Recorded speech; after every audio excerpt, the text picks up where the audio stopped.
Tar road ಪ್ರಾಪರ್ಟಿಗಳನ್ನು ಹುಡುಕ್ತಿದ್ದಂಥವ್ರಿಗೆ ಶುಭ ಸುದ್ದಿ.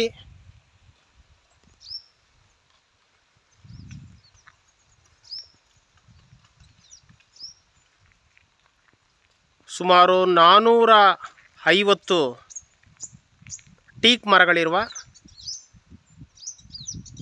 ಈ ready farm house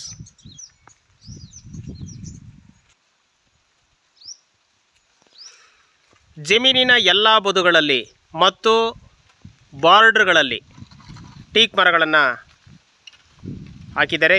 teak ಮರಗಳಿರುವಂಥದ್ದು ಎಲ್ಲವೂ ಕೂಡ ವಾಸ್ಕಲ್ ರೇಂಜಲ್ಲಿರುವಂಥದ್ದು.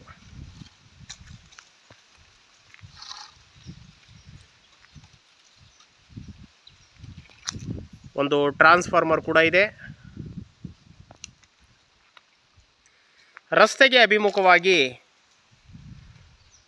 ಸುಮಾರು 800 ಅಡಿಗಳಿರುವಂಥದ್ದು. ಕೆಂಪು ಮಣ್ಣಿನ ಫಲವತ್ತಾದ ಭೂಮಿ.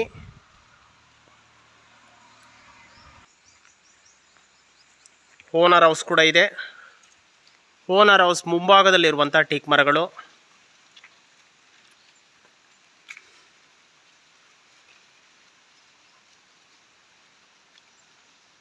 ಇವರು ಅರಣ್ಯ ಕೃಷಿಯನ್ನು ಮಾಡ್ತಿರುವಂಥದ್ದು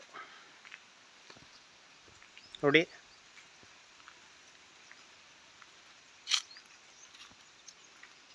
ಜಮೀನಿನ ಎಲ್ಲ ಬದುಗಳು ಟೀಕ್ ಮರಮಯವಾಗಿರುವಂಥದ್ದು. ವಾಸ್ತು ಪ್ರಕಾರದ ಭೂಮಿ ದಕ್ಷಿಣ ಮತ್ತು ಪಶ್ಚಿಮ ಎತ್ತರವಾಗಿದ್ದು ಪೂರ್ವ ಮತ್ತು ಉತ್ತರ ತಗ್ಗಾಗಿದೆ.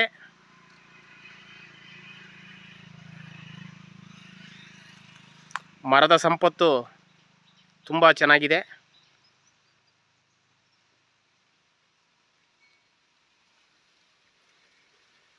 ಬೆಳೆ ಬೆಳೆದು ಲಾಭ ನಷ್ಟಗಳನ್ನು ಅನುಭವಿಸುವ ಬದಲು ಈ ರೀತಿ ಮರ ಕೃಷಿಯನ್ನು ಮಾಡಿದ್ರೆ ಖಚಿತವಾಗಿ ಲಾಭ ಬಂದೇ ಬರುತ್ತೆ.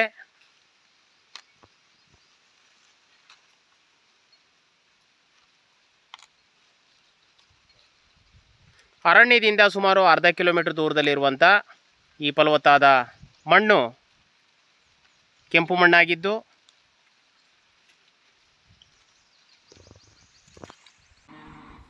North facing ಜಮೀನಿರುವಂಥದ್ದು. ಟ್ರಾನ್ಸ್ಫಾರ್ಮರ್ ಕೂಡ ರಸ್ತೆ ಪಕ್ಕದಲ್ಲಿದೆ. ಸುತ್ತಲೂ ಫೆನ್ಸ್ ಇದೆ, ಹದ್ಬಸ್ತಾಗಿದೆ, ಪವರ್ ಕನೆಕ್ಷನ್ ಇದೆ, ಕರೆಂಟ್ ಕನೆಕ್ಷನ್ ಇರುವಂಥದ್ದು. ಓನ್ TC ಇದೆ, ಓನರ್ ಹೌಸ್ ಇದೆ, ಒಂದು ಗೋಡನ್ ಇದೆ, ದೊಡ್ಡ ಗೋಡನ್ನು. ಇಲ್ಲಿ ಹೈನುಗಾರಿಕೆ ಕೂಡ ಮಾಡ್ಬೋದಾಗಿದೆ ಅಥವಾ ರೇಷ್ಮೆ ಹುಳು ಸಾಕಲಿಕ್ಕೆ ಇನ್ನೂ ಬೇರೆ ಬೇರೆ ಥರದ ಮಲ್ಟಿಪರ್ಪಸ್ ಯೂಸ್ ಮಾಡ್ಕೊಳ್ಳುವಂಥ ಒಂದು ದೊಡ್ಡ ಮನೆ ಇದು. ಸುಮಾರು 40 ಅಡಿಗೆ 70 ಅಡಿಯಷ್ಟು ಉದ್ದ ಇರುವಂಥದ್ದು. ಕೆಂಪು ಮಣ್ಣು, ಟಾರ್ ರಸ್ತೆಗೆ ಆಕ್ಸೆಸ್ ಇರುವಂಥದ್ದು, ಜನರಲ್ ಪ್ರಾಪರ್ಟಿ, ಮರದ ಸಂಪತ್ತಿರುವಂಥದ್ದು. ಈ ಎಲ್ಲ ಉತ್ತಮವಾದ ಸೌಲಭ್ಯಗಳಿರುವಂಥ, ಇದ್ರ ಜೊತೆಗೆ ಬೋರ್ವೆಲ್ ಕೂಡ ಇದೆ, ಒಳ್ಳೆ ನೀರಿದೆ. ಯಾಕೆಂದರೆ ಇಲ್ಲಿ 1 ಕಿಲೋಮೀಟರ್ ದೂರದಲ್ಲಿ ಒಂದು ವರ್ಷ ಪೂರ್ತಿ ತುಂಬಿರುವಂಥ ಒಂದು ಕೆರೆ ಇದೆ. ಹಾಗಾಗಿ ಅಂತರ್ಜಲ ಕೂಡ ತುಂಬ ಚೆನ್ನಾಗಿದೆ ಈ ಏರಿಯಾ. ಈ ಎಲ್ಲ ಸೌಲಭ್ಯಗಳು ಚೆನ್ನಾಗಿರುವಂಥ ಈ ಫಲವತ್ತಾದ ಭೂಮಿ ಮಾರಾಟಕ್ಕೆ ಲಭ್ಯ ಇದೆ. ಆಸಕ್ತರು ಸಂಪರ್ಕಿಸಿ.